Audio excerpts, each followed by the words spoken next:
Hey guys, welcome to episode 4 of RMN Interviews, and today I have my very good friend. You all know him as Aficionados Chris of the Aficionados2010 Channel. Ladies and gentlemen, Aficionados Chris. Very interesting introduction. I feel like I should be on a stage. You have a better body structure than Larry King, and you haven't had 20 wives. Well, mostly, I guess now I do the animated intros for people, and they send free things, and that's always nice because I like free stuff. But mostly, I do the video reviews of and collecting of movies, like like most people, like you, Exactly. Flickpick, and so many. Oh god, there's like hundreds of them. Well, officially, it was actually the launch day, believe it or not, back in '06, if I'm not mistaken.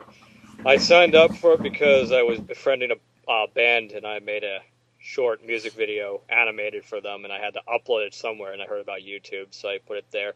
That channel has since gone, and then I did another channel, which was Skyface Productions, which is where I do the animated short films that I tend to do. Then I started the Aficionados because, well, I wasn't getting a lot of exposure with the animation, so I thought, hey, I could sell out. Literally, like, what happened was, because like I would watch people like the Flickpick and Zarin Isaac, and because of them, I found more and more people like Wet Movie One and Fast Eddie. The list goes on, but the main thing was I admired people who had the same passion for movie collecting and just those love of movies and shows, and it's something that I was trying to get into because I found myself getting addicted when, for the past 6 years, I never bought a toy or a video game. I just kept buying movies. Well, if I had more money, there'd be a lot more work, but since I'm poor, my trick is that I use a Flip HD that was kindly donated by a fan, Devin Ross Productions. So I use a tripod to hold it up, of course, naturally. Mm-hmm. But for lighting, I tend to shoot during the early afternoon, like 1 to 2, where it's extremely sunny and I open all my windows. It's always, it's actually a trick I learned from the Flickpick, is that natural lighting is the best kind of lighting. Well, at first I just did it because I really wanted to be a part of the community of movie collectors because, it was something I loved since I was a kid. So I thought, hey, it's great to see there are more people that share the same hobby and love. So what I did is I started the channel, and it wasn't getting a lot of attention. So I thought, you know what, I'm going to semi-promote I send messages to my favorite YouTubers like Flickpick and What Movie One. I said, hey, I'm starting out this channel. It'd be really great if you give me advice or blah, blah, what I can do better. Every single one of them not only messaged back, but they all subscribed. Yeah. The cool one was with the Flickpick, because this is where the channel really got big, is that he had an old intro, most people who remember, was a chainsaw came out and was supposed to be cutting his head open. Uh-huh. A lot of people remember that old intro. I got him on Skype, because I just was bored and found him, and I thought, hey, how are you? And, we talked anime intro a bit, because I knew what he wanted, and he said, what you got? And I showed him the old channel. And he saw the same cartoon that you saw, Sunshine Day with Mr. Hitler. Can you make me something like that? And I was like, sure, I've just, I need a script or a basic idea. And he literally the next day wrote down all these ideas. There's several in the script that never even got animated. Like, there was a bit where he was supposed to be the Hulk. So the now famous long intro of him interacting with other movie characters and being other movie characters is what I made. And because of that, he told, he mentioned me, and I got more subscribers, and I got more gigs doing animated intros. And it was actually Flick's idea that I start getting paid to do it because so many people were requesting, and he said, you're a kid, you shouldn't be doing so much work, you should be doing your videos. And I discovered that a lot of people who did not have money, I said, I tried to say, oh, well, would you take this movie? I was like, all right, because a lot of people will send the most ridiculous things just for an intro. Yeah, take Romero here, for example. This bastard has an intro, an outro, a background graphic, an icon, and he's got some extra secret projects. So because of that, he just keeps sending me Blu-rays. Well, I would hope that eventually we'll at least get 1,000 subscribers and some. Because the only thing that bothers me is that I have a lot of subscribers, but a lot of the views don't even calculate to as many subscribers, so there's a lot of people that aren't watching. But I would hope that more people find out about it. I'd love to, because I'm going to try this, I'd like to get a hold of some independent companies for screener review copies. I'd like to start reviewing movies, because I don't really do a lot of reviews. I just kind of do updates on what I purchase, and, very short reviews, like whether or not I like the movie or why I bought it or stuff like that.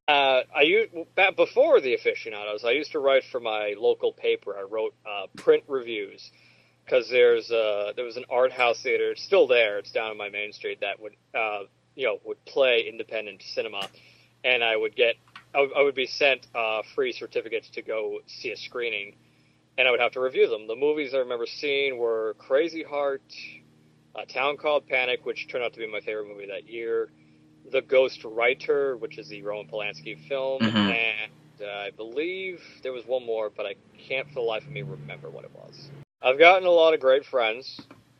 Wink, wink. Yeah. And, it's because I like that I can find, and befriend more people that have the same passion of the love for movies and, just media in general, like TV shows and books, stuff like that. It's great to find. Basically, it's a great community of geeks. A lot of people might not call John of the Flick Pick a geek. I would. He's just a very macho geek. I would. In fact, I've applied. I apply every 2 months. I have yet to get it, but it would be nice.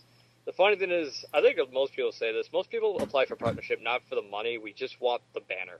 Because, I'm a graphic designer. I've had a banner sitting on my hard drive for years. I had it designed. It's probably dated now because I expected to get it years ago. Well, I guess not years, but, long time ago. But, it would just be great to have the banner, and the money would be nice. If I had the money, I would just use it to, fund some more products for review. Well, since I don't get to go out a lot because, I just got a job, so I haven't had a lot of money, but from what I saw, my favorites so far have been, like, Transformers is very below because I want to keep some dignity. Yeah. Transformers movies, quite frankly, I'm going to say this, they get a lot of unnecessary hate. They're just popcorn entertainment. Just shut up and enjoy the movie. But as far as quality goes, my favorite movie of the year so far has been, I know it's a cliche answer, but it's been Rise of the Planet of the Apes. Yeah, Drive is getting a lot of good reviews, a lot of friends. In fact, I think Ted actually said to me he was actually worried that I might not like it because he's been hyping it up so much. Because he knows a pet peeve of mine is that I tend to dislike a movie if somebody overhypes it too much. It's unavoidable. When someone overhypes a movie, you go in with, like, very high expectations, and then if it's not what you expected, you kind of have a nasty taste in your mouth about the movie. Like, for a long time, Scott Pilgrim was... I remember watching it, I was like, that was alright. I mean, I didn't see what people were so excited about and why this was so big. But then, after a few watches, it's gotten better. And it's actually one of my favorite movies of 2010 now. Well, the thing is, that's actually good, because the thing is, if I were to reboot a movie, I would not reboot it because it was bad. Because there really aren't a lot of movies, like, everyone knows me, I'm very easy to please. I like a lot of crap. Like, the movies that I really, really adore and would like to redo, because there are some movies that are really good, but I will acknowledge have aged rather gratuitously, so they could really use a reboot. And I never like calling it a remake, because you're just retelling the story again. But I always wanted to redo Rocky Horror, and because I love doing musicals, and that's one of my favorite musicals of all time, and I would just love to give it justice. I'd even like to redo Yellow Submarine, because it's one of my favorite animated films. I know some movies could really use rebooting. Hell, even Total Recall is getting a reboot, and that's something I would even consider. Well, there's a lot of trilogies I have yet to see all of the movies in. Like, I just got a copy of The Matrix, and I've never watched it, so I'm going to check that out tonight. But the problem with that is that the thing is, no matter what I say, there's going to be that asshole who says, you're an idiot for liking that, or you're an idiot for not liking that.